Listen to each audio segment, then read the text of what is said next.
on his latest work, Blinded by Might, Can the Religious Right Save America? The book, co-authored with Ed Dobson, examines the role of religion in American politics. This interview took place yesterday at C-SPAN Studios. Cal Thomas, hello. Nice to see you again, Connie. A Father's Day shirt and tie, you told me when you sat down. Very nice, very nice. Yes, the tradition continues. How many children do you have?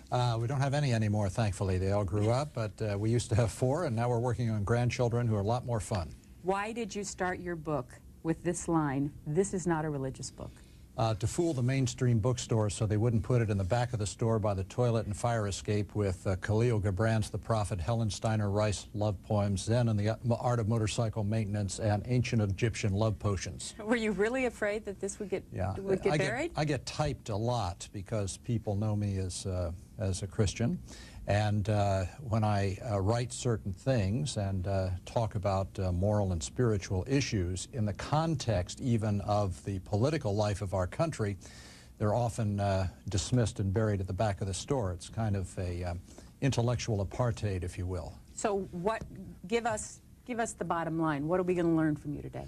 My colleague Ed Dobson and I, Ed is from Northern Ireland, a native of that region, came over to the United States on the boat, like many other immigrants, with his parents when he was in his early teens, and worked for Jerry Falwell for 14 years. I took a sabbatical from journalism for 5 years and served as Vice President of Communications for Moral Majority. We decided about a year and a half ago to team up on a book, realizing that this year, 1999, was the 20th anniversary of the emergence of the so-called contemporary religious right.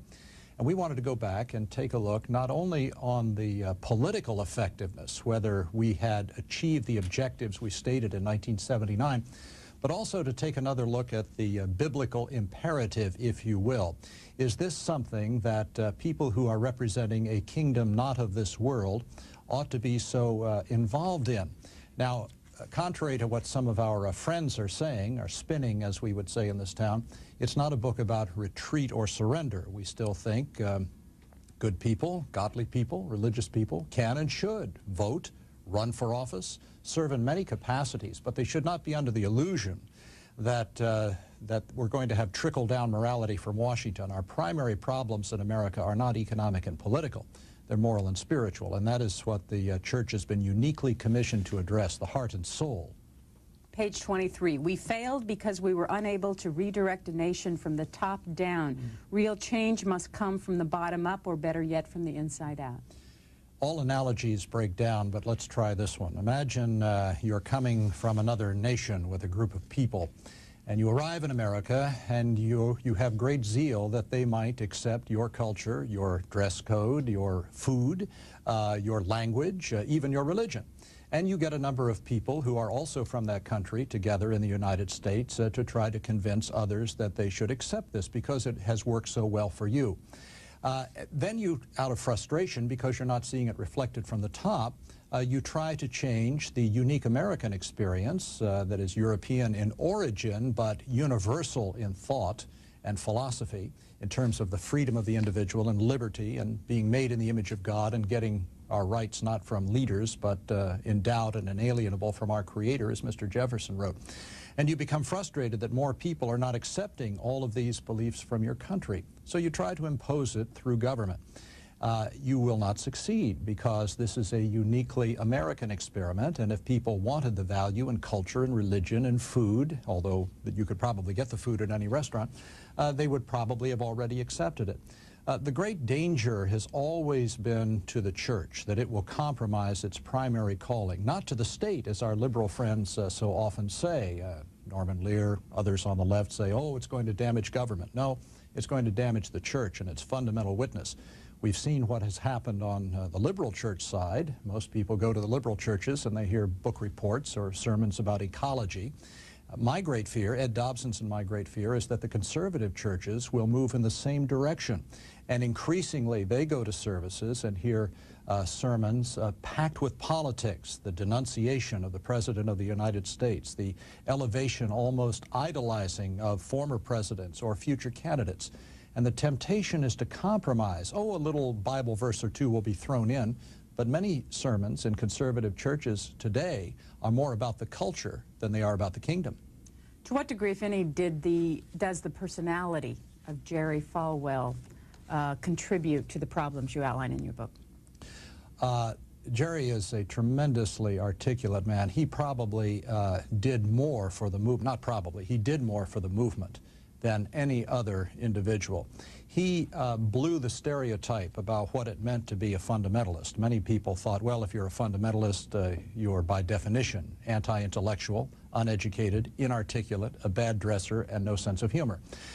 He, more than anybody else, single-handedly destroyed that myth. He could get on Donahue or Ted Koppel and mix it up with the best of them, politicians, other religious leaders. There's probably been nobody in our generation who has been better at that than he. But like everyone else, left and right, when you seek to draw close to temporal power, there's a section in the book, for example, on the nomination of Sandra Day O'Connor to the Supreme Court. Many were concerned that her record did not live up to President Reagan's assurance that she was going to be okay, as he put it to Jerry Falwell, on the abortion issue. But because of the access to power that must be maintained to convince people that you're actually having an effect, an impact, Jerry and others, not all, but they pulled their punches on that one, frankly. And the left does the same thing. We've seen that during the Clinton scandal with Monica Lewinsky. Jesse Jackson said that adultery is only one string on the guitar. There are 9 other commandments. You want the access. You want the appearance of having an effect and an impact, so you don't say what needs to be said. So it's not a left or right thing, but that is a primary problem. What's been the reaction since this book came out? Well, interestingly, the reaction from lay people has been tremendously supportive. The non-ordained, the people who are not involved in movements to raise money or give the illusion that they're actually having an effect and impact in Washington.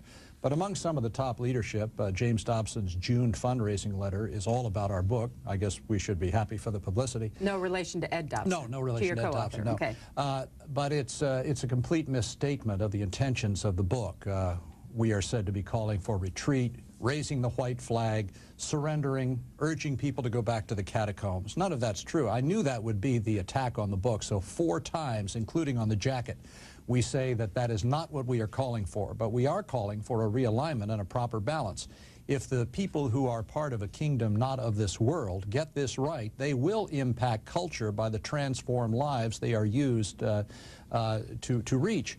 But if they don't get it right, even Jerry says at the end of the book, as long as we have the time to do this. You have an interview with him, yeah, right? He gets the last word, which I think is quite fair. He says, we're kidding ourselves if we think there's any program, any third party, or either of the 2 main parties, or anything we can do to straighten things out right now. Because when you have a society that will support Jerry Springer and give him top TV ratings, when you have a porn industry of $8 billion a year in the United States, I'm talking about the hard, dirty stuff and kiddie porn, these things that we have in the country are beyond repair. That's Jerry Falwell. He's absolutely right. To the phones, Lake Worth, Florida. You're first for Cal Thomas. Hello. Well, this just shows how corrupt the media is. Cal knows that he must attack the Christian right to get on television. No, I've been on television 35 years, sir, before I even wrote this book. Time again to trash anybody that came up against Clinton, and Carville had no credibility whatsoever, and Tim Russert is a hack Democrat. I take it you haven't read our book. Unless you get on and trash the right. But if you did this to Jews, you'd be anti-Semitic, and you'd be like Christopher. Oh, my goodness gracious. We have an anti-Semite among us who can't even listen. You know, sir, this is, it's obvious you have not read the book, and I encourage you to read it before saying those things. I have had a career in television and radio and newspapers that is over 35 years now, and I was on television for many, many years before I ever wrote this book, so sorry. But you talk a little bit about what happens in your portion about strategies. You have a chapter called Learning from Our Mistakes. What could happen now? You say, is there a better strategy, a better way than the failed attempts of the past and present to force a political party to do our bidding? There is, but those who adopt it must know that there will be a great difficulty raising money in support for such a strategy, and will probably not be asked to appear on Sunday talk shows or be quoted on the pages of the New York Times. We found that, well, let me give you an example. We have a chapter on fundraising. I don't know of anybody else, I won't make an exclusive claim, I'm not aware of anybody else who has taken readers inside a fundraising meeting as we do in the book. I once asked a fundraiser, why don't we ever send out a positive letter on what we've achieved with people's money? And he looked at me and he said, you can't raise money on a positive. Now, this is not unique to the right, religious or political. The left does the same thing. Their letters are apocalyptic. You better send us $25 or Jerry Falwell and Jesse Helms will come into your bedroom and police your private life. And the right sends out letters, you better send us $25 or Ted Kennedy's going to come after your daughter. It's all apocalyptic. It's ridiculous. It's often anti-intellectual. Lots of underlining, exclamation points, red letters, envelopes printed. It's all the tactics and techniques of the world which are being used by people who are supposed to be preaching and representing a kingdom not of this world. And this is all about compromise and watering down your primary message. And the unchurched, the people who are not interested in God, or maybe those who are, and they look at this and they say, gee, if I have to investigate this man named Jesus, I guess I've got to also be a Republican and a right-wing Republican, and then I've got to stand for all of the issues that the Christian Coalition tells me I should stand for. So it's a package deal instead of a one-person deal. And that's the greater problem. People look at this and they say, well, you know, being a Christian means that I've got to be all of these other things as well, and that's not true. The moral majority folded what year? 1989. For what reason? Well, Jerry said that, we quote him in the book, that we have achieved our objectives, which clearly is not the case, or they still wouldn't be fighting on all of the objectives they said they achieved, from pornography to abortion to gay rights to, you know, bad films and lousy television. Basically, it's because people stopped sending money in large enough amounts following the twin scandals of Jimmy Swaggart and Jim Baker. And the Christian Coalition, is that an outgrowth of it? Well, I wouldn't say an outgrowth. I think it kind of came in and filled the vacuum. And as we've seen, there is a vacuum to be filled and always will be. When the IRS ruled a few days ago that the Christian Coalition was not living up to its 501c3 tax-exempt status, Pat Robertson immediately announced that he was splitting the coalition in two. One would be a C4, I believe, which could do some politicking, and the other would remain a C3. I don't know how that will work out, but concerned about that? No, I think it further, well, I won't say diminishes, but I think it further confuses a lot of people. I think clearly this is not having an effect to march in with the cross and the flag of the Crusades into Washington and demand a largely unregenerate town behave like you're behaving, or at least say you're behaving, in Virginia Beach or Lynchburg or Colorado Springs, Colorado, or wherever your headquarters is almost a pipe dream. Why should unregenerate men and women, largely, there are some believers in this town, but largely who operate on principles involved in politics which are about compromise, and they're about getting what you can now and moving on to fight your issues another day, accept openly the principles of a kingdom that is not of this world, that is all about truth and no compromise. It's oil and water. The two can never blend completely. Wilmington, North Carolina, you're next. Hello. Good morning. Morning. Cal, I'm happy to say that you and I knew each other by long-distance telephone about 20 years ago when I was in Norfolk fighting the first embryo experimentation, otherwise known as a test tube baby clinic. Ah, well. And have followed your career ever since with great pleasure, and I'm tickled to death about your new book and look forward to reading it. Thank you. I wonder if I could back up just a little bit to the previous guest, Bob Woodward, and a question there about power and might and the misuse or appropriate use of it. I wonder if President Reagan had come out when the first scandal emerged about the Iran-Contras and so on and said, I am the commander-in-chief, you bet I did this, I did it for the right moral purpose, the kind of purpose that America has always stood for, and fight the Boland amendments, and I wonder how that would have come out. I'd love to know your comment. Well, that would have been my preference. Some of us felt the same way as this spilled over into the Bush administration as well. The problem with a modern presidency, as I see it, maybe Bob Woodward could speak to this much better than I, but is it's all about focus groups and polls. Leadership isn't about polling the people and finding out what they want every day. You don't do that in wartime. The general doesn't come in and say, let's say it's General Eisenhower, okay, fellas, I got this plan for D-Day. You think we ought to do it or not? Let's take a vote. That's not what leadership is. And the modern presidency has become a lot like that. Let's find out what the people want. Well, if you're right, and if you're a strong leader, and people who believe in you and believe in strong leadership think you're headed in the right direction and can be persuaded, they will follow you. There might be some initial downturn in the polls. There might be some initial editorial angst. But that's not what leadership is about, focus groups. It's showing people where they need to go, the vision thing, as President Bush disparaged, and then having them follow along. We all have jobs. We all have lives. We can't, most of us, spend full time in the leadership of our country. That's why we put our trust in a president.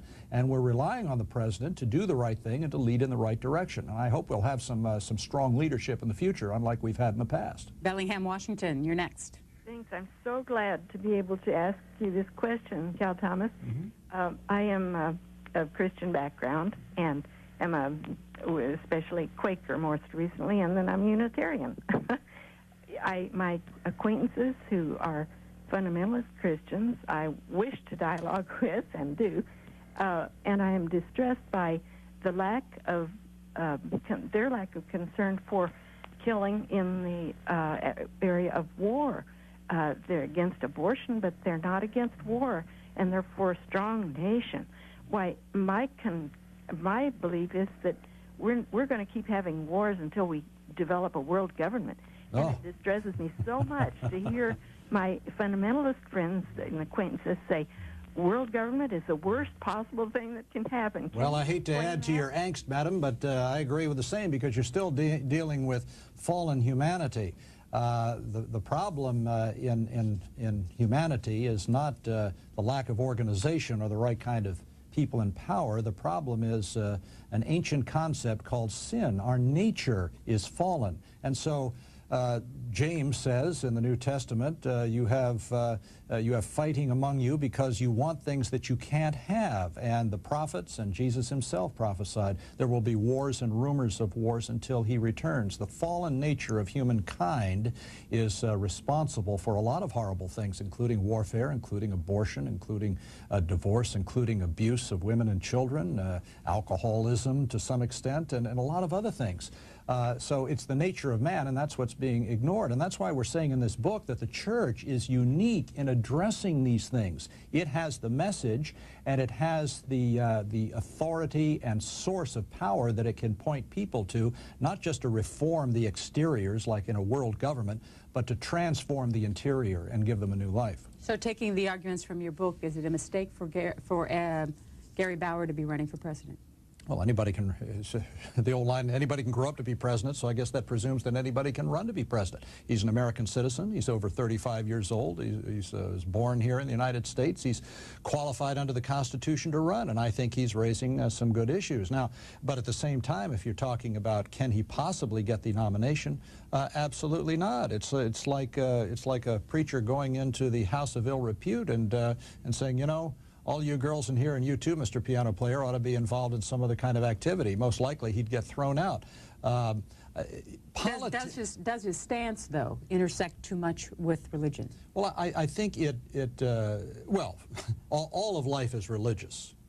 So let's say that right away. And you either put your trust in princes and kings, or you put your trust in an objectively existing God who loves everyone and has a plan of redemption for fallen humanity, in response to the lady's question from Bellingham, Washington. So the choices you make are religious choices. Even an atheist or a proclaimed atheist, whose national holiday is April 1st, I celebrate it every year, makes a religious statement when they say something like that. And all laws are the imposition of somebody's morality. And to the extent that they are informed by biblical wisdom, they are a lot better than if they're informed by the wisdom of humankind alone. Towson, Maryland. Hello. Hello. I'm calling because it occurs to me that the primary social malaise, lack of spirituality, political problem in this country is racism. And it seems to me that the religious right, Christian Coalition, those that stand for the beliefs of Jesus are very silent on the political backdoor racism that goes on in this country. Very good comment, and a couple of thoughts come to mind. First of all, I'm amused that some of my white conservative friends are now invoking the name and the words of Dr. Martin Luther King Jr. as justification for their own involvement in politics. And I'm always wondering if they are of sufficient age where they were in the 60s. Were they on the lines, the front lines, being shot with water cannons and cattle prodded by Bull Connor and his sheriff's deputies? Were they down there with Cheney, Goodman in Mississippi? Were they part of the Freedom Rides? No, probably not. It's interesting, Kay Cole James, who has had a number of hats and has just recently been chair of the Gambling Commission that issued its report a few days ago, has an interview in our book. I did an interview with her. She's an African-American woman. And it's funny, she said, and she's an evangelical Christian. She will go to the white churches, and they expect her to preach on abortion and gay rights and the rest. But she goes to her fellow African-American churches, and they want to hear about the very subject you raised, racism, which is the primary concern to them. Yes, I agree with you. I think a lot of conservative Christians, people who wear that label, have a lot to make up for not only for their opposition and their support of segregation, not only in the 60s but before that, but even the larger question, the many who remained silent and who did not speak up, but now conveniently, when it's safe to do so, invoke the ghost of Dr. King and some others. This email in Warren Costet, Somerville, South Carolina. This morning as I was getting ready for church, I heard a quick blurb about the formation of a new political party, the Southern Party. The movement is said to be taking hold in 5 southern states, and one of its objectives is once again secession from the Union. Do you think that conservatives, north, south, east, and west, will begin to turn to third-party movements to release themselves from the ever-increasing federalism that is coming from all 3 branches of federal government? We hear this from time to time, Connie. I think I deal with that in one of the chapters in the book. The history of third parties is not very good. You had, of course, Teddy Roosevelt's Bull Moose Party. You've had Strom Thurmond's States' Rights Party. It was largely based on racism. You had more recently the American Party of George Wallace, and then, of course, Ross Perot's Reform Party. I read in the Washington Post this morning that Pat Buchanan, or there's a story about Pat Buchanan, might be considering running as their presidential candidate this time around, and he'll immediately have access to over $12 million in federal matching funds because of what the Reform Party did in the last election.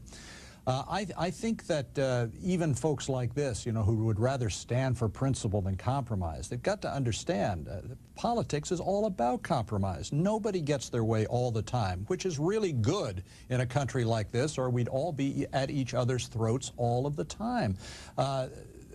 The great power and the great influence, in this case of the church, is to change people's lives from the bottom. It has a unique commission in this area. But if it gives up even part of that commission, people say we can do both. Well, maybe. But you can't serve God and mammon, and you can't serve the kingdom of God and the kingdom of man simultaneously, because one will ultimately and must force you to compromise your principles, and the other is all about truth and never compromising your principles. The twain shall never meet on that one. San Diego, hello. Hi, Mr. Thomas. First of all, I'd like to applaud you in your the intent of your book, although I have not read it, but I've heard from this show. I am one of those who you consider celebrating April Fool's Day. There's still time. Well, you know, I was rather struck when I discovered that somewhere around 1935, the Pledge of Allegiance was actually changed to include under God, and it seems to me that there are so many religions in the world, and they all have equal basis in truth, and those of us who do not believe at all also should have an equal footing, and I think that that separation really truly needs to be expressed and allow everyone to make their choice without interference from government. Well, it's an interesting concept. Unfortunately, what you've just said isn't true. You say everything has a basis in truth. You know, I suppose there's some religions that feel women are inferior and others that say, well, no, women are equal. Well, you have two contradictory statements. They can't both have equality and truth. Jesus himself said, I am the way, the truth, and the life. No man comes to the Father but by me. That's an exclusive statement. Other people say, no, no, you can get to him some other way. Well, you can't have an equality of truth because those are contradictory statements. So you cannot hold contradictory statements at the same time in the same mind. What the founders wanted to do was not have the United States Congress establish a national church as had been done in England in order that believers and non-believers could have the widest possible liberty to freely exercise their faith or non-faith as they see fit. I think that's why this is the greatest experiment in human government and organization that has ever been created on the earth. It gives the church complete freedom to evangelize and to try to convince people like you that there is a God and he loves you and has a plan for your life, and it gives you complete freedom not to be bothered by the police at the door if you choose not to believe that. That's a pretty good deal. Oxford, North Carolina. Hi, Cal. Hi. I am a Presbyterian pastor. I often find myself in a large group of Americans that I often called the moderate majority. And I'm wondering, is there some common ground for liberal and conservative congregations that will transform the culture? No, I don't think anything's going to... The only culture I really believe in anymore is yogurt and cottage cheese. I hear about all of these things about transforming the culture. I don't know what that means. My friend Gary Bauer says he wants, if he becomes president, he wants to call in the Hollywood producers and lecture them and shame them about some of the material they're producing. And Paul Weyrich, who got this going in February with a memo I'm sure you're familiar with, saying that we've lost all of this, said, well, if they're not ashamed of what they're putting out now, the likelihood of getting a lecture from Gary Bauer is not going to make them more ashamed. I think we ought to be concerned about transforming lives.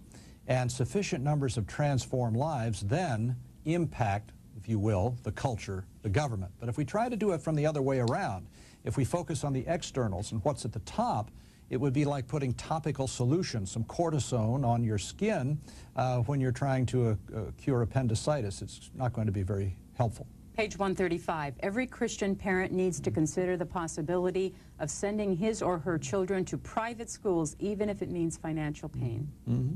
That's what we do. We have all of our six, two are yet to come in private Christian school. I believe in homeschooling as well. And I'll tell you, I paid, one of the dividends was paid the other night out here at Wolf Trap Farm Park on their big gala. I was sitting next to two of my grandchildren, one 14, one 12, and sitting next to a lady who described herself as a liberal, but asked me if my two grandchildren had discussed the Littleton shootings a couple of months ago in Colorado. And I said, well, why don't you ask them? So she did, and my 12-year-old grandson said, yes, we did, and she said, well, what did you think of it? And he said, well, what I thought of it was that the two who did the shooting were guilty of true moral guilt. It was their responsibility and nobody else. I turned to her with a big smile and I said, nice return on my investment. Boulevard, California. Thank you for taking the call, Cal. Earlier, a caller was discussing with you something, and you referred to the caller as anti-Semitic.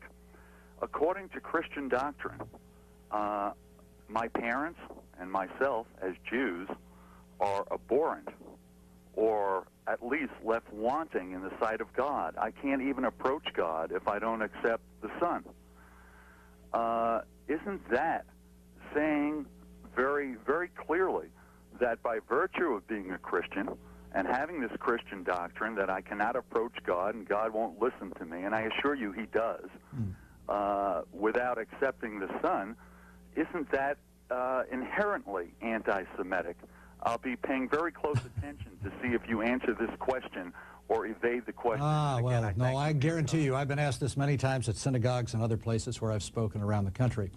Let me, I don't know how familiar you are with my columns. I frequently get letters when I write something in support of the Jewish people, their right to exist in the land of Israel, call them the most persecuted minority in the history of the world simply for their faith and their skills and the tremendous talents that God has uniquely equipped the Jewish people with. I get all kinds of Holocaust denier literature. I get letters from people who accuse me of being part of the worldwide Zionist conspiracy.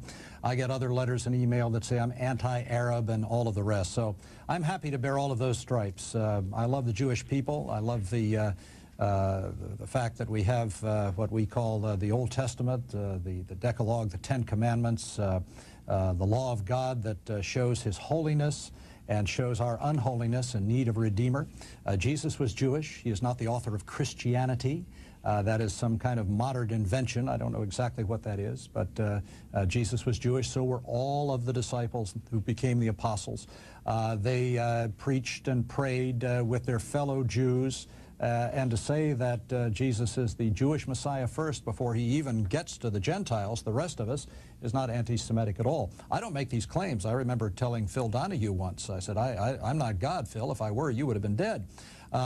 This is not my idea. I wouldn't have sacrificed my son for anybody. So this is traditional Christian doctrine. It is not anti-anything. It is pro-humanity, and it is the words of God. It is not my words or idea. Your book is published by Zondervan and HarperCollins. And HarperCollins together? Yeah, it's on.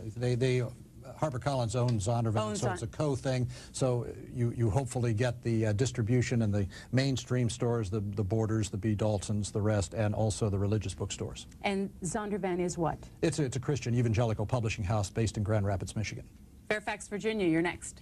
Hi. A few callers ago, a woman called up and commented on what she construed to be racism on the Christian right, or at least among some people, and your guest agreed with it.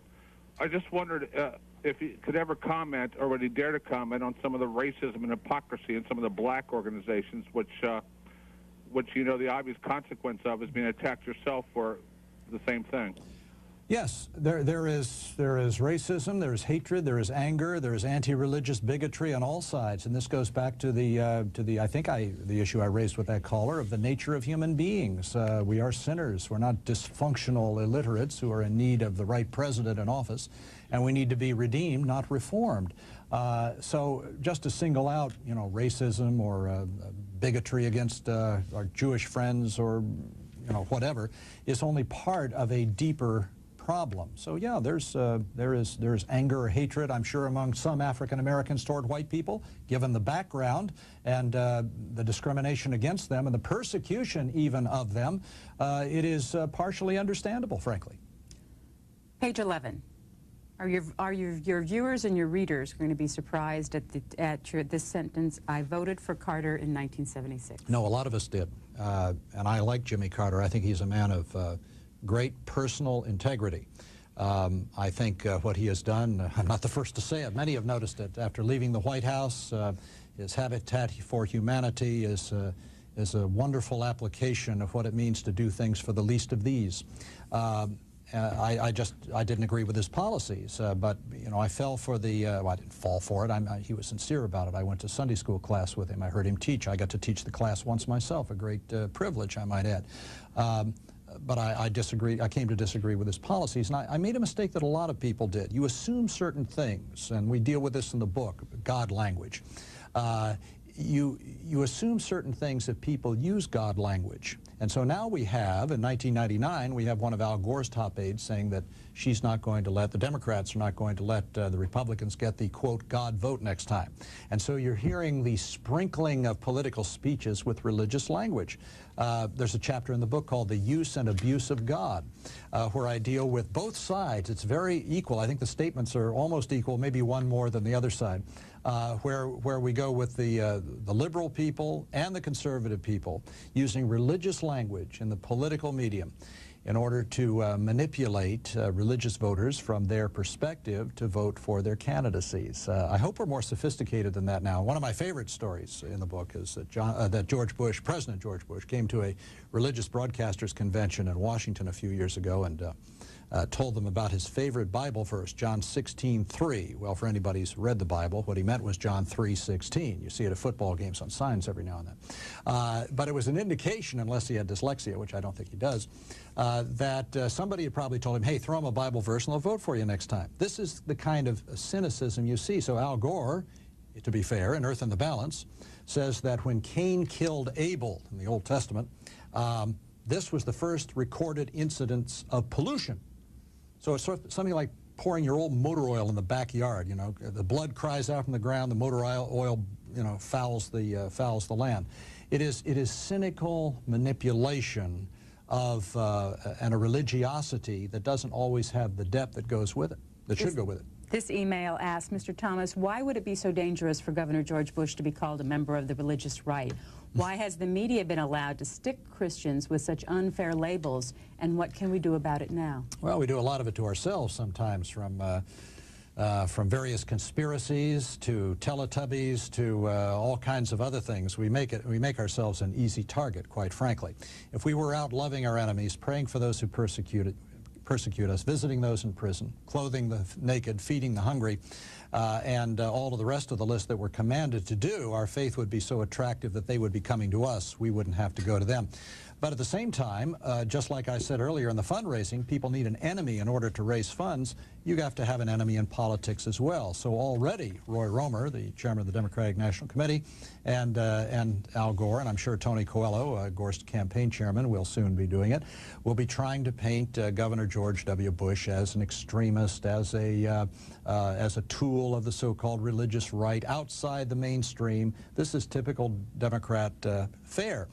But I noticed in a New York Times editorial last week, they were very concerned that both Bush and Gore are playing to the middle, trying to go after those soccer moms. And yet, for years, this is what we were told by the New York Times. We need to be more in the mainstream and more in the middle. Well, you can't have it both ways. So I think George W. has learned the lesson here. Is going to try to portray himself as a moderate, and is doing a good job at it so far. Page 97 in your book, is it fair to say that you're fairly critical of Jerry Falwell and his distribution of the Clinton Chronicles? Yes, and even he admits that in retrospect he probably shouldn't have done it, and I think that is a good admission, and I salute him for that. I think any time an ordained minister of the gospel gets in the pulpit and uses the authority of his office, left or right. Now, I happen to write about Jerry because I worked for him for 5 years. I haven't worked for some of the other liberals that I mentioned, though I give some incidents, some examples there as well. Any time a preacher of the gospel lowers himself to the kingdom of this world and its tactics and techniques, I think he waters down and blurs the essential message of the gospel, no matter how he attempts to link it on Geraldo Rivera or some of the other talk shows. Palm Springs, California, you're next. Oh, Cal, finally I get to talk to you. I have worn my redial button out when you had your show trying to get you. I got angry when I read your columns. Oh, good. I used to see you on C-SPAN in the mornings and hit that redial, and I finally got you. Well. And it's kind of ironic because it's like when you used to think your kids, when you were a kid, your parents were so dumb, and then you grow up and you say, hey, it kind of makes a lot of sense, and I can't wait to get your book. Thank you. I absolutely think you are a fantastic person. I can't understand why I'm saying that. Well, it must really be because I love Palm Springs. What used to make you so angry? Oh, gosh, he used to say the doggonest things. I'm like the guy in San Diego. I'm one of those who does not believe. However, I subscribe to all of the Christian Coalition 700 Club literature that I can get my hands on. I am a member of every group I can think of because I want to see it all. And I used to get those voter guides, and I used to just roar and think, how can they do this? They're a church, I thought. And it took, well, you know, Ralph Reed bailed out when he saw what was coming and having their tax-exempt status. It's just a joke. They're all such a joke, and it's really sad because there are good people in those organizations, but the leaders are really ruining it. And Gary Bauer, how I would never vote for the man. However, he is one of the few that consistently stands for what he believes. He isn't out there being anointed 18 months early. He's not being pushed by either party to be, quote, the winner. And I would much rather vote for someone like that and lose because I would agree with him than vote for these, like you said, the Tweedledee Tweedledums, because they will win for the party, and it's about time. Well, you made a lot of good points, ma'am. I think the one that struck me the most was the point I made earlier. You thought the Christian Coalition was the church. I think that makes my point about the special responsibility that those of us who proclaim or bear the name of followers of Jesus Christ have. We shouldn't do things that cause his name to be dragged through the mud because of our own demeanor. This is one of the most, and our own practices and our own lifestyles. This is one of the things that I struggle with more than anything else as a columnist, because I have to constantly critique the sayings and pronouncements and positions of public figures. And it's a fine line sometimes between critique and judgment that pretends that I'm better than they are, or somehow I'm holier than they are. I'm not suggesting I always get it right. I try to, though. How often do you write your columns? 2 a week, 104 a year, but who's counting? And how many newspapers across the country? 503, and nobody is more amazed at that than I am. How has that number changed over the past 10 years? It has gone up incredibly. It became the #1 syndicated column in, well, my syndicate says the world. I said, but don't say that. I said, that sounds like the World Series. We only play ourselves. So, why do you think that is? Well, most editors tell me they get more mail pro and con than all of their other columnists combined. I write about things that people care about, cultural things, value issues, integrity issues, right and wrong. Not the mushy gray areas. And I think, you know, like one of our callers earlier, oh, I hate everything he stands for, but I read him all the time. It's the old Listerine complex. I hate it, but I use it twice a day. People used to say that about Howard Cosell. They couldn't stand him, but they made Monday Night Football one of the top-rated shows in America. So even those, I got a letter recently from a woman who said, I hate everything you write and never read your column. I wrote her back and I said, well, madam, you must be clairvoyant. If you never read it, how do you know that you hate it? What was your first book? My first book, oh my, well, it was a co-authored deal with a pastor friend of mine in Houston, Texas. It was very influential in my life, called Target Group Evangelism. And simply it applies the principles of Scripture, loving people and trying to emulate the person and the teachings of Jesus, knowing that you can't convert anybody, but he can. So that was the first one. Which book is this? This is #9. I'm going to keep at it till I get it right. Yeah. And 1994, The Things That Mattered Most, you appeared on Book Notes for this one. How did this one sell? Well, gee, I don't know. I more than made back the advance, so that's good. All authors like to do that. That was on the 25th anniversary of Woodstock. I'm big on anniversaries. We all are in America. We're big on anniversaries. And I thought it would be a good idea to go back and revisit the litany of the 60s, harmony and understanding, sympathy and trust abounding, the age of Aquarius, and to see whether our wonderful friends on the left, bless their little tie-dyed hearts, had achieved all of the things that they set out to achieve. So in a way, Blinded by Might is the mirror image of the things that matter most. And in the things that matter most, I took a look at the left's promises, trying to use the power of government to end racism, stop war, bring in a brave new world, peace and harmony among all peoples, and found that they totally failed. And in Blinded by Might, I'm looking at the right. Ed Dobson and I are looking at the right and looking at what they said they wanted to do 20 years ago, beginning in 1979, and we're saying that using the political system, they too have failed. Naperville, Illinois. Hi, I just wanted to commend you on facing these racism issues straight on. And you spoke about culture and individuals, and that you need to work through the individual before you go broad and work on the culture itself. But what frustrates me is the denial of the European culture has just totally not looked that ugly monster straight in the eye, and say that they brought these fundamental principles and has actually colonized in many countries around the world with these religious beliefs and morals and values, and have not upheld them here in America.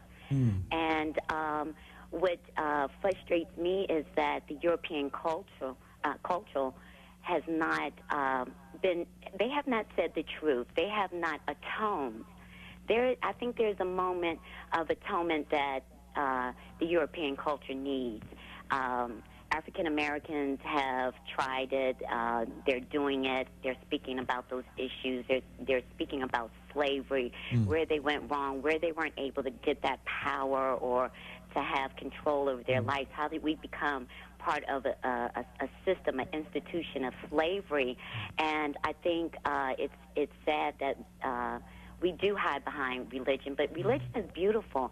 I think atheism, that's a religion, if you want to look at it. Well, let me follow up on something that you said there, because, you know, I, as a conservative and an observer that I think through these two books that Connie was nice enough to hold up together, I've looked at both sides and the promises they made.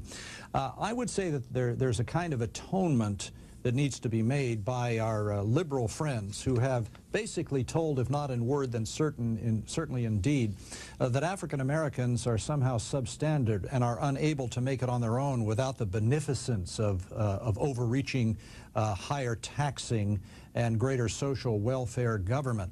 That's just a bald-faced lie. That is its own form of racism, if you will. But all of that is about politics. They put out the message, if you vote for those other guys, they're going to take away all your benefits and you'll be back on the plantation before you know it, working for the big white slave master.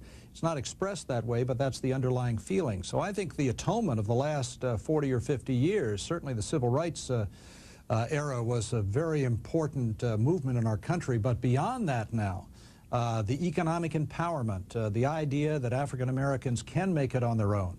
And instead of singing, "We shall overcome," those who have made it ought to be singing, "We have overcome," and showing their brothers and sisters that have been left behind that they can do it too. Email from Howard Hawley. How do you justify your attack on Jim Dobson over his speech to CNP? First of all, what is CNP? Yeah, Council on National Policy. It's a conservative group of leaders that meet around the country, I think 4 or 5 times a year. Who is Jim Dobson? James Dobson is probably, in my view, the best authority on the American family that I've read or heard about in years. He is the head of a ministry called Focus on the Family that is based in Colorado Springs, Colorado, and is a decent and good and godly family man who is about one of the most consistent believers that I've seen in terms of faith and practice. He said, the question is then, why shouldn't he take Republicans to task for failing to live up to their campaign promises? Oh, I think he should, and I never said that he shouldn't. He sent out a copy of his remarks. I would not have known about them if he didn't send them to me on audio tape and a press release, and then was critical of me later for writing about it. And I said, well, you know, I'm a journalist. You send me this stuff. I assume you want it public, or you wouldn't have sent it to me. And a press release, too. I'm part of the press. It is a release. So explain to me how that is somehow immoral, unbiblical, illegal, or whatever. And what did you basically disagree with him on? Well, the whole idea that we talk about in the book, that politics is about incrementalism. And I agree with him that if the Republican Party abandoned the pro-life issue, then a lot of pro-lifers might want to take a look at their commitment to the Republican Party. Just like the Democrats have taken African Americans for granted. Not only I have said this, many other African American leaders have said it as well. So too has the Republican Party recently, since the religious conservatives burst on the scene in 1980. And helped elect Ronald Reagan and then that Republican Senate for the first time in many years. They are being taken for granted as well. They're sort of like the illegitimate child at the family reunion. You want them around to help out, but please don't get in the final photo. You talk in the book quite a bit about the whole issue of abortion and use that as an example in terms of where the religious right has failed. How do you do that? Well, abortion is not and never has been the cause of our decadence. It's a reflection of it. We are a materialistic nature. In Dow Jones, we trust. It is our golden calf. Some will remember the scene in the Old Testament when Moses comes down from Mount Sinai with those 10 commandments. Some religious conservatives think will act as a talisman. You hang them on the wall and your daughter won't get pregnant and your son won't shoot up the place. Oh, if it were all that simple. Even fluoride in the water, the dentist tells you still got to come for the checkup and floss and stay away from the candy. It's part of a total package. So forget the 10 commandments. How about praying with your kid at home? How about modeling? How about not divorcing? How about putting them in the right kind of school? You do all of that, You cannot microwave a life. After 15-hour days where both parents are working and the kid being picked up from the daycare center taught somebody else's values and virtues, you can't pop the kid in the microwave along with a macaroni dinner and expect him to come out ready to eat. It takes the investment of time, it takes love, it takes sacrifice, investment, and selflessness in order to improve the chances of a child to turn out okay. Louisville, Kentucky. Yes, I have a comment about to Mr. Thomas about his conclusions about black Americans. And what he said, I totally agree. But I do take issue with the use of the word African American. Many people find that despicable. Yeah. Including Whoopi Goldberg. Many black people find it despicable, but I noticed you talked about these leaders, and what you call leaders, I don't know any place where they have been elected to anything. Quite true. Popes are elected, metropolitans are elected, patriarchs are elected, but you people anoint these people that get up and put a bullhorn in their mouth and call them leaders. Leaders of whom? Who elected them? But the term is I find despicable. I find divisive. I find insulting. Louisville, tell me, but put some names behind these people that you're talking about. What do you mean? Which black leadership? Well, I don't know of any of these people that elected Jesse Jackson, Al Sharpton. I mean, these people are you know, they get the spotlight, and I think people are reluctant to challenge them, because if you challenge these people, you'll be known as racist. And so you let these people speak for all black people, but the majority of black people can't be spoken for because you never get the opportunity or the platform to say, just like I'm saying. I despise that name African American, and I don't read anything that has that in it because it's divisive. We have been called everything under the sun. Indeed. Well, you're in good company. Whoopi Goldberg says the same thing. She says, I'm not African American, I'm American, and I prefer that. And we are a melting pot. I didn't make up the phrase. I think all of us, especially white people, want to use the right phrase. We're aware of the history. We're aware of the slights that come to people whose skin hue is darker than mine. How's that? We don't want to say things, particularly in the political realm. The worst thing that can be said about anybody to end the debate, to cut it off, and to brand you as being illegitimate is to call you a racist or a bigot. So I think all of us try to bend over backwards to avoid that label in order that we might continue the conversation and not have to defend ourselves saying, no, I'm not, and here's all the evidence. Well, it's the old line about you might as well try to defend yourself on when you stop beating your spouse. It's impossible once you've been labeled that. So I share your concerns, and I agree with them, but I'm trying to move on, as they say, past the labels so we can discuss the larger issue. Caller brought up Jesse Jackson. Here's a quote from your chapter called Seduced by Power. When a preacher or any other person who claims to speak for God and who already holds sway over sometimes large numbers of people is seduced by power, he can become destructive, not only to himself, but those he is charged to lead, and those which he is charged to lead, but to the cause and objectives of the one, with a capital O, he is supposed to be serving. Is that Jesse Jackson? Oh, I think it's partially, but he's not the only one. We're familiar with the ones on the right who have done the same thing.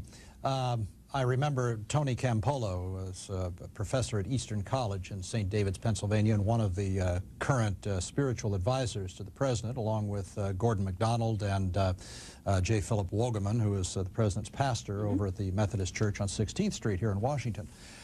When I first heard that Tony was going to engage in this activity of counseling the president, I called him up and I said, Tony, don't I recall you saying in the 1980s that the ordained, the clergy, ought to be very careful about too close an association with the president because it tends to blind them, if you will, cause them to pull their punches and to water things down? Well, yes, there was not really a sufficient response, but that's true of left or right. You can't help it. As many times as I've been to the White House, my great-uncle was Calvin Coolidge. I'm not old enough to have been there. That's where the Cal comes from. Not old enough to have been there during his administration, but my mother was, my grandmother was, and my great-grandmother was. And as many times as I've been to the White House, starting with John F. Kennedy in 1961 or 1, I guess, it is an overwhelming place. The sense of history, the sense of, it's the closest we have to a real sacred political building. A secular sacred building, if that's possible to join those two antithetical thoughts. It's not a holy place, but it is an awesome place. And people who don't go there often, or even people who go there occasionally, are often seduced by it. I used to go in there with preachers, for example, when I was with Moral Majority, and many of them had never even been on the White House tour. And they're ushered in, and immediately they're standing next to Ronald Reagan. Now, this is a privilege they never thought they would have, ever. And it is incredibly seductive. And politicians, even the best of them, know how to manipulate these feelings. Chuck Colson has told me, has written about, in his pre-conversion days, one of his jobs for Nixon was to organize religious conservatives to be for Nixon. And even though subsequently, as Bob Woodward has eloquently written about, and many others now we know from the tapes, and Billy Graham, who said he was shocked and disappointed when he heard the real language come out of Nixon's mouth, the kind of real, but politicians do this. It's not that they're evil necessarily, it's they're politicians. And you mentioned Jim Dobson earlier. He wrote me a handwritten note after meeting with Newt Gingrich and Trent Lott, when both of them, when Newt was Speaker. And he's trying to tell me how wrong I am about some of the things he knew I was going to say in the book. And he said, Cal, they just made me all these promises.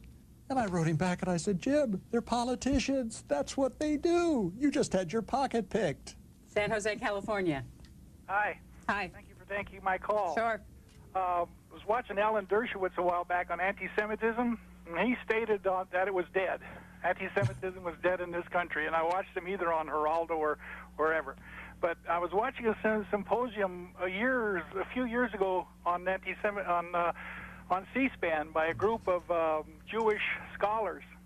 And at the end of their symposium, a man got up and asked this question. He says, how come the Jews in America are so liberal? And one of the Jewish scholars answered back, he says, nobody said we had a corner on intelligence. And now that was on C-SPAN. I saw this. It just knocked me off the chair. But also, would you care to comment on Spike Lee's wanting to assassinate Charlton Heston and the total silence that there is from the American news media? If I'd have said, I'm going to assassinate Jesse Jackson, the roof would have fallen in on you. Howard Cosell made the look at the little rabbit, and they went in crazy. This is man wrong species, but I got the point. Yeah. Thanks, Colin. Yeah, well, I mean, look, there's a double standard, and it cuts both ways. I mean, black Americans, African Americans, whatever term we're using at the moment, tell of a double standard. Christians can tell of a double standard. Jews can tell of a double standard. Women can tell of a double standard. We live in a fallen world, an imperfect world. And of course, you're absolutely right. If a prominent, a white leader had said something like that about Spike Lee or Jesse Jackson, they would have been denounced from the hilltop of the New York Times, the Washington Post editorial page. I can't explain it. I don't know. It's just the way it is. Baltimore. Yeah, I'll tell you, your previous caller that talked about media-anointed so-called civil rights leaders, I think in some sense put his finger on it, that there is so much incredible corporate control of the media. And if it weren't for, this is why people like Brian Lamb and Connie and the whole technical staff at C-SPAN, what you guys do is so important. We would know nothing if you were not on cable. And I come from the complete opposite of the political spectrum from Mr. Thomas. I've read his columns over the year. I leaf through your book a little bit. When the paperback comes out, I might get a copy. Or the movie, you might go see it, yeah. I think it's an interesting discussion. It's sort of a neo-Calvinist discussion of this whole rendering unto Caesar issue that you Christians have been, that's us more skeptical, non-believing secularists, step back and we view it with a somewhat critical eye. And you could trace all of that back to when Christianity became the government under Constantine the Great, and you got a chance to legislate things politically. And what did you do? Did you abolish slavery? What compromises did you make? What about the question of serving in the army and killing people in the name of the state? Did you resolve that? This church and state issue, it's at the core of Western civilization. It's been a conflict, and what you should be doing, and in some sense I think this is what your book is attempting to do, is to think about what common ethical values you might potentially share with non-Christian or non-believing secularists or secular humanists about just plain common decency, about a common decency. You're talking about the political corruption, the politicization of the Christian right that you see as essentially that the corruption that occurs with the process of politicizing something itself. The way that happens, this whole question of power, telling people how to live. Yeah. Thanks, Baltimore. Okay. Golly, you brought up an awful lot of points there. I think from if you can say the church, I mean, as if there was one universal one denominationally, although there is, the scriptures teach one universal one in terms of belief. If it could be said to have a single voice, which it does not, you're quite right about all of those other things, by the way. Your sense of history in that regard is accurate. I wasn't alive at the time of Constantine, of course. Shirley MacLaine was, but I wasn't. You should ask her about it. But this makes the point that you were making, I think, that any time the church seeks to use temporal power to advance an agenda or a cause or a belief that is not of this world, it is going to wind up on the short end of the stick. It is going to be forced to compromise because the politicians will not allow them to have the power. We see this in microcosm in China, for example. It is why the Chinese continue to persecute all religious believers of any stripe, whether it be the Dalai Lama, whether it be Christians or Jews or whatever, because they see the worship of an authority higher than the state as a threat to their temporal power. We see that philosophy replayed in many different ways in different government systems around the country. Mr. Thomas from Jerry Bartley, my problem with religion is that by definition it requires absolute beliefs. What's wrong with the scientific approach of just saying I don't know but I'll check it out? My passions run just as high on matters of my own conscience as those of religious persons. Well, God asked Job, were you there when I laid the foundations of the world? It's a good question. Science only takes us so far. It examines what is, not always how it got there. And even science is not bold enough now. I notice there are new, shall we say, evolving philosophies on how the world came into being. So science will find out one day, but the rest of us already know. From V.L. Adams in Lubbock, Texas, why is it that right-wing people automatically label all of us who disagree with their politics as immoral, un-American, and just plain dumb? We deal with that in the book. Matter of fact, right in the introduction, we say it is just as wrong to label people who disagree with part or all of the conservative agenda with words that you've just quoted, Connie, as it is for the left to label all evangelical Christians, as Michael Weiskopf did in that famous quote now, known by many in the Washington Post a few years ago, as poor, uneducated, and easy to command. And Joanne Bird, who was then the ombudsman at the Washington Post, wrote a whole column on the reaction to that phrase as people faxed in their bona fides, their PhDs, their master's degrees, their high-level jobs that require a lot of thought, and as evidence that not all of them are poor, uneducated, and easy to command. Matter of fact, most aren't. And she said, you have to understand, we don't know many of these people. So I wrote a column and I said, well, you know, what are they? Are they aliens from other planets? They're probably some living in your neighborhood right now, running down your property values. So that's the kind of stereotypes that come up on both sides. And people use the stereotypes basically out of fear so they can avoid discussion of the subject. I remember a prominent so-called religious right leader, after reading our book, wrote me an angry note and called me a supercilious hypocrite. And I wrote him back and I said, well, I have character flaws. Maybe that's one of them. Now, can we get back to discussing what I wrote in the book? Because I'm not going to let you get away from the substance of the book. The problem's not, the substance of the book is not my character, which we can discuss at another time if you like. The substance is the substance. So you get a lot of that, unfortunately, and virtually every one of the prominent religious leaders now have refused to discuss the principles in this book. They have spun it, trying to convince people that we are Judas Iscariots, that we've left the reservation. This is why we start off the book this way. We still believe in everything we believed in, Ed Dobson and I, when we were with Jerry Falwell. We believe the spiritual principles. We still believe the Bible. We still believe there is salvation in and only through Jesus Christ. We're still married to the same women that we started out with. We haven't had affairs. We haven't stolen from the company. We're not into heavy drinking and going to R-rated movies. There's no way that they can attack us on any of these things. The only thing that's changed is our tactics and techniques. Next call for Cal Thomas, the author of this, co-author of this new book, Phoenix, Arizona.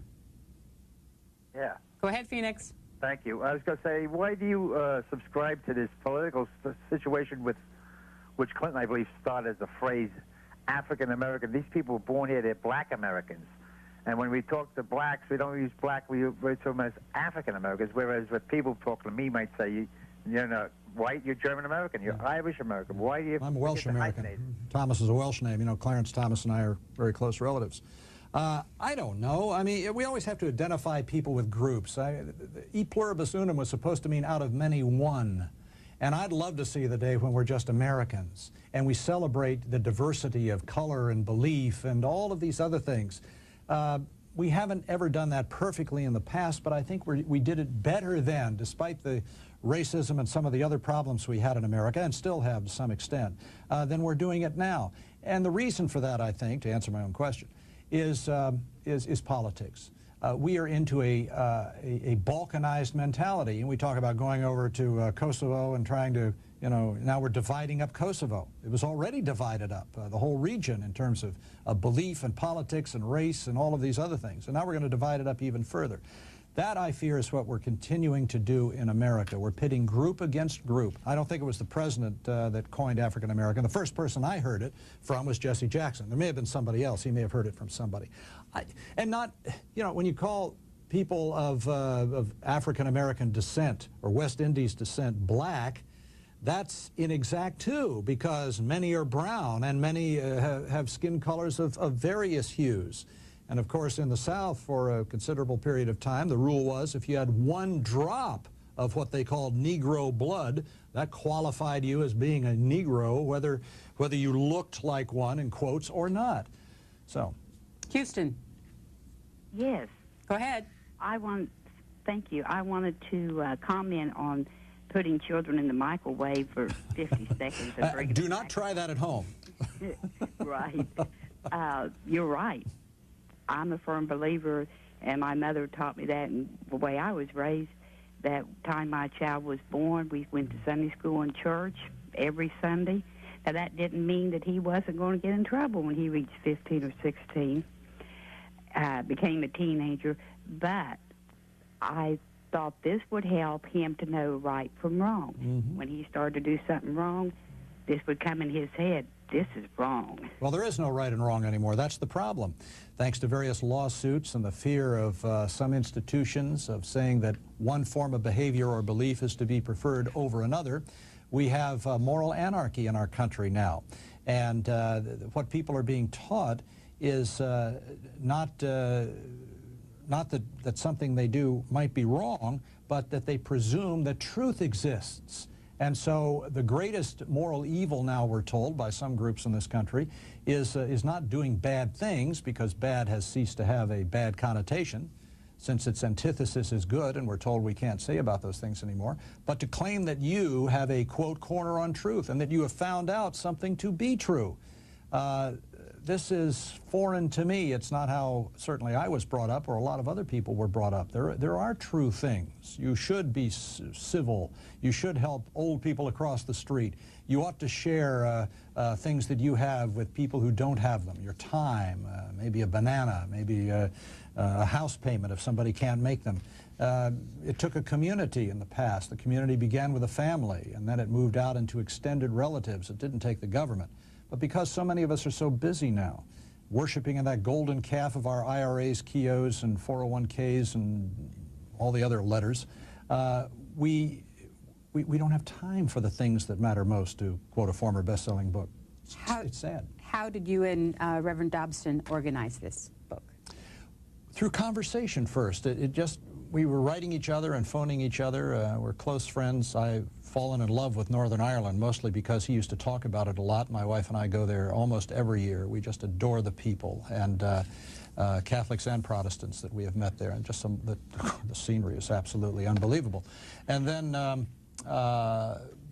I said about a year and a half, 2 years ago, I said, you know, Ed, the 20th anniversary of the Moral Majority is coming up at 79. We ought to write a book about this. And he was reluctant at first, and knowing, I think, probably more than I what the response would be. But finally he got enthusiastic about it, and he's a great partner. He brings in the theological background and his history of Northern Ireland and what he saw over there with Catholics and Protestants at each other's throat, and I think adds something very significant to the book. So you write a chapter, then he writes a chapter? Yes. Let me ask you about one of the chapters that he writes in here, and correct me if I have any of my facts wrong here. He tells a story about being on Phil Donahue and coming off of Phil Donahue in complete television makeup, getting on the plane, going back home, and getting in a vehicle with his wife, and his wife says, by the way, could you take the trash out? Right. And with complete television makeup on, he's out taking the trash out. And he then goes on to discuss the problems of being, quote unquote, seduced by television or seduced by being in the public eye. Is that correct? It is. Is that a correct story? Yes. So my question to you is, you spend a lot of time on television. Have you ever been seduced by television? Or do you feel the same kind of pull that he talks about in the book? Connie, that is the most insightful question I have ever been asked. I've been waiting for that question for many years. Yes, it is the most, how to say, it is the most seductive, it is the most, searching for the right word here, it's subtle. It's the most subtle thing. I mean, for a man, you know, the visual temptations, if you see a partially dressed woman, or if you, you know, see a car that you really lust after, so that's an obvious. But in this town especially, you are nothing unless you're on television among your peers. And I have to fight that a lot. I used to have a show on CNBC, and I have one now on America's Voice, which is a cable channel that's expanding its reach around the country. But unless you're a player on Meet the Press or This Week, or you regularly show up, you're pretty much ignored as a player in the media field. Now, you know, I have over 500 newspapers that carry my column, for which I'm most grateful, but it's not the same. But television is an illusion. The image on the screen is not the real me. There's a whole lot of stuff that viewers today watching this don't know about me. They know what I've said about politics, they know what I've said about religious faith, they know what I've said about a couple of conservative leaders, but they really don't know me. They don't know what really makes me happy. They don't know how my kids turned out. They don't know if my wife still loves me. I hope so. So how do you balance that? How do you fight what Mr. Dobson said he had to fight? I have to read the scriptures every day and pray. I tell people I read 2 things every day religiously, my Bible and the New York Times, so I know what each side is doing. Nashville, Tennessee, you're next. Yes, good afternoon. How are y'all? Fine. Cal, it's a pleasure talking with you. Thank you. I wanted to say, first of all, I am, quote, a, quote, hyphenated African American. I consider myself an American, and I'm proud of that, but I happen to be of African descent. I'm a conservative, and I'm a Republican. I get frustrated sometimes. By the way, I did buy the book a couple of weeks ago. Bless you, my son. Thank you so much. I've read about 3 chapters. Unfortunately, I got tied up with some other things, but I'm going to get some quiet time to really get deeper. I think around the 4th of July. Okay, that's a good time. I think that's going to be a very appropriate time. And if I can recall, that's your great-uncle's birthday, 4th of July. It is indeed. Right? The only president born on the 4th of July. Now, who died on the 4th of July? Thomas. Very good. I'm very proud of you. Way to go. Thank you. I wanted to say I get frustrated sometimes by some fellow Americans who are black who seem to categorize every conservative as being a racist, as not caring about anything but their own narrow views. And I know this is not true. I'm going to cite to you an example. Ebony Magazine, I'm sure you've heard of that, right? Yes. They have the 100 most influential black Americans. I just happened to look at it. It was in the May issue for anyone out there who wants to take a look at it. Wait a minute. I haven't seen it. I'll bet Clarence Thomas is not in it. How did you know? Ah, see, I'm clairvoyant, see? Yes, indeed. Let me tell you something else. He is not listed. The Lieutenant Governor of Colorado is not listed. The Secretary of State of Ohio, who is Ken Blackwell, he is not in it. Now, they did put J.C. Watts in there because they put every other black congressional leader. But I get frustrated. They talked about the criteria they use for that. And I sometimes get so upset and feel frustrated that black conservatives are not looked at even with respect in their own community.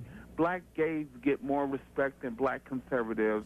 And I find that frustrating. And I want to ask your opinion. What can black Americans who are conservative, and I'll be honest with you, I'm a supporter of the Christian Coalition. I think we should do things out of love, though. I think sometimes that we get so, and I mean, I'm not obsessed with hating Bill Clinton. No. I'm a Christian. I do not hate Bill Clinton. I disagree with a lot of his policies. I think he's immoral. I think he has problems. All right, let me get to your question because we're moving on. But you raised a good one. Now, what can you do? What you can do is write letters to the editor. Editors love to hear from their readers, and you can point out that you are a conservative. You might even want to drop the label because, you know, for a lot of black Americans, the label conservative is equated often with things that many conservatives do not stand for. So you might just argue the ideas. Gary Franks, the former congressman from Connecticut, a black Republican, wrote about this that you describe in your comments in a book. And we had conversations about it as well. He was not welcome in the Black Caucus. He was stereotyped by some of his own ethnic brothers and sisters. And it was a form of discrimination that was based on the color of his ideology or the content of his character, to invoke Dr. King's part of his wonderful phrase. And I think it's unfortunate. But why does it happen? It's about power politics. That's all it's about. I wrote a piece, you know, the head of the Florida chapter of the National Association for the Advancement of Colored People opposed Governor Jeb Bush's voucher plan that would have primarily benefited inner-city, poor, minority children. It would have given their parents a choice of where they believed their children would receive the best education. To me, that's a win-win for everybody. But the NAACP state chairman said he would oppose it and fight it in court. So it's all about politics and power and money. It's not really about the advancement of people of color. This email from William Miller, Olathe, Kansas. Mr. Thomas, do you perceive a necessary connection between conservatism and Christianity? If so, how do you define conservatism, and what are its principles? Are these principles such that liberal principles cannot be fundamentally compatible with Christianity? No. I think our liberal friends have taught us a lot. They were on the front lines during the Civil Rights Movement. They were on the front lines during the Vietnam War period and protesting that. I think, like anybody who is in power for too long, they went too far, seeking to redeem, if you will, the souls of men and women through government structure. But conservatives who criticize them for doing that cannot now come into the arena and say that the real problem was who was running the big government and the structures, not the big government and the structures themselves. I see a lot of conservatives arguing this from the standpoint that, well, big government per se isn't the problem. I'm just not running it, or somebody of my persuasion isn't running it is the problem. But no, I think you have to define what you mean by liberal. The labels have been reversed. In the 19th century, liberals then were today's conservatives, and conservatives then are today's liberals. So you'll always have to define the terms. Conservatives generally believe in the least government possible, the smallest government possible, and the fewer, the best, and the fewer taxes you pay, the better it is. And we believe in a certain bottom line for government. Government should protect life. It should protect liberty. It should protect property. It should regulate to the extent that people will not infringe on the liberties or rights of others. The rest of it, and defend the country.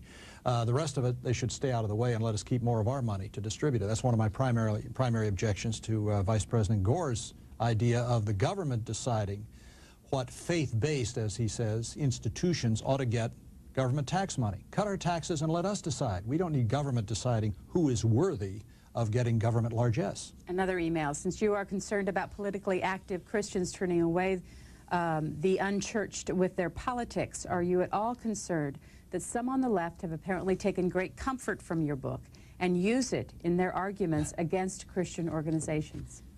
You have that any time, I think. There's always that danger. I mean, the words of Jesus are misappropriated by liberals and conservatives. Liberals have said that turn the other cheek means pacifism, and you don't have to and shouldn't defend yourself nationally or personally.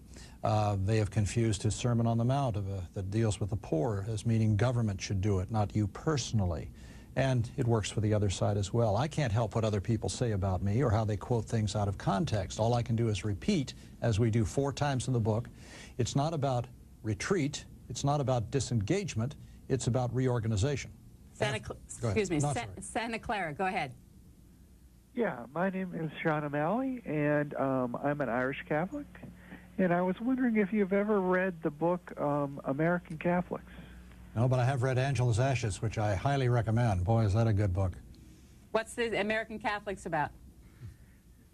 It really shows the Catholic religious, political point of view? point of view and also how it worked. And it is very different from the Protestant point of view, because there was always a political aspect to the Catholic Church. I mean, it really always was. I actually went to secular schools until I went to high school, and then I went to a Jesuit school, and I basically, that saved me. Okay, didn't increase my it didn't increase my religiosity at all, but the strength, the really hardcore way of life, really helped me. Yeah, it's discipline. It's like becoming a Marine or going into the service. I was in the Army and go through boot camp. It's discipline. It's rigorous training. We're three-part human beings, body, mind, and spirit, and we have to give equal attention. It's like an automobile. You can keep your tire pressure at the recommended levels, but if you ignore the crankcase, the car is going to break down. And I think we've ignored in our country now for more than 3 decades the moral and spiritual training of our young people, feeling they'll catch it on their own like a virus. Well, they have to be taught these things at home. They have to be taught it in the religious institutions, and they ought at least not to expect it to be opposed in the government schools. I don't think it's a good idea to teach religious doctrine in the public schools, but neither do I think it's a good idea to teach things that oppose the religious doctrine of many of the parents who send their children there. No dedication in this book. No. Why? That's two good questions. We didn't know who to dedicate it to, frankly. I don't know. We don't have. It's not really an index. There's some footnotes. Somebody said, "Hey, I was looking through my name for my name in here, and it took me a while." So that's the idea. We left it out just so you'd have to look. But I mean, lots of footnotes. But I don't know. Ed and I talked about it, and we couldn't think of anybody to come up with, so we just left it alone. The interview section in the back is what? Maybe about a quarter of the book? Almost a quarter of the book. One of them is Norman Lear. Why? Well, Norman founded the organization to counter Moral Majority, People for the American Way, which is still around. And I saw one of their recent fundraising letters, very humorous. One of them said, "Now watch out, these guys are being very clever here. They're not really serious about this, or at least a lot of other people aren't, so don't be taken in." So you got to have the enemy. See, if people won't send money for a positive. They got to have an enemy out there. They got to have a reason to send their money in. And everybody's on this same merry-go-round. But I got to know Norman a little bit when I was with Moral Majority, and admire his skills and admire his thought. Found out some things I didn't know about him.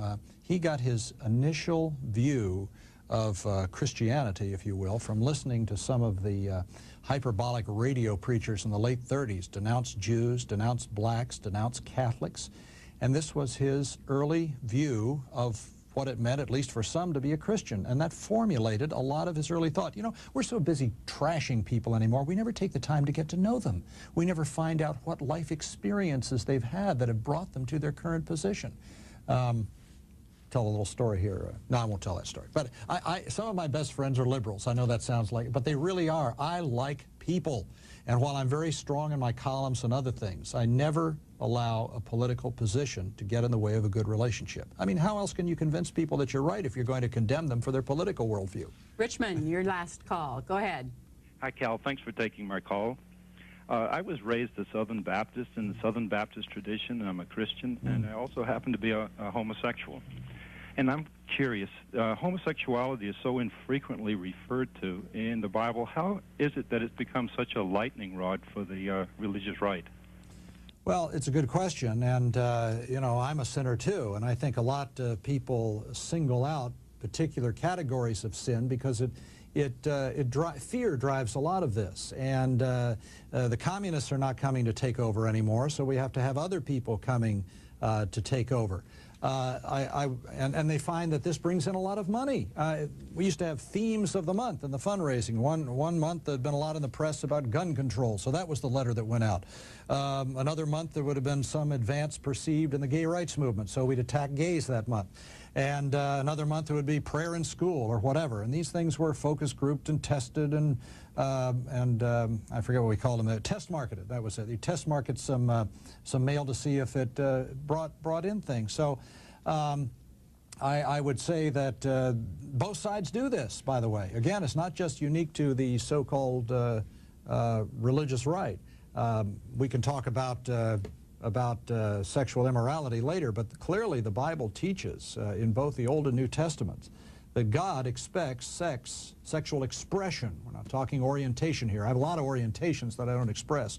But the expression of sex is made by God for our benefit and is best expressed, indeed, exclusively according to Him in a male-female marital relationship. And we see the consequences of getting outside of God's will on that all around us. We're out of time. Where did the title come from?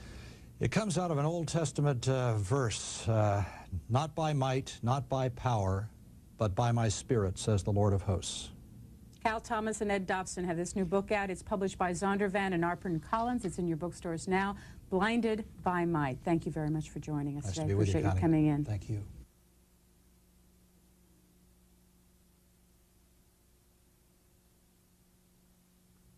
Cal Thomas is a syndicated columnist, and his work currently appears in 500 newspapers. He has authored or co-authored 9 books. For more information, you can write the